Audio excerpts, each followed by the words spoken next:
Minn nhar it-tnejn 57 uffiċjal korrettiv ġdid se jibdew il-ħidma tagħhom fil-faċilità korrettiva ta' Kordin.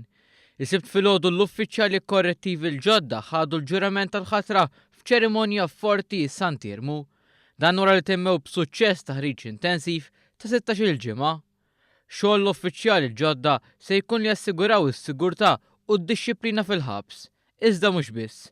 Dawn se jgħinu l-priġunieri biex waqt li jkunu din jiskontaw is-sentenzi tagħhom jirriformaw f'ċittadini aħjar.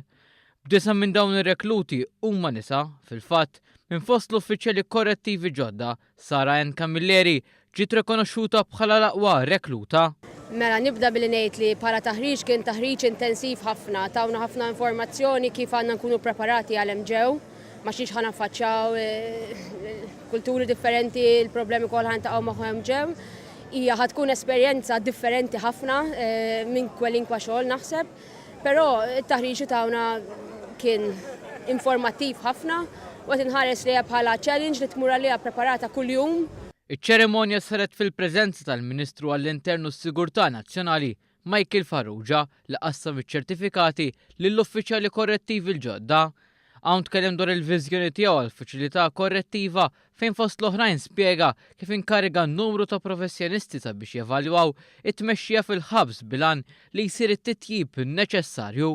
Il-Ministru Farrugia spjega wkoll li għaddejja ħidma fuq disinn ġdid tal-faċilità korrettiva ta' Kordin. Dan bilan li l-binja tinbidel f'waħda aktar moderna. Ħidma li matula s-saħħu s-sigurtà tal-ħaddiema u l-priġunieri se jiġu mħarsa. Fid-diskors tiegħu il-Ministru Farrugia kellu wkoll appell mqanqal għall-uffiċjali dan biex dejjem ikunu sodi u jifqu għal kull tip ta' abbuż.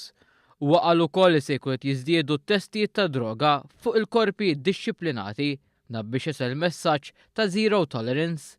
Il-Ministru Michael Farrugia temm billi awgura kull suċċess l-uffiċjali korrettivi għall karika l-ġdida tagħhom.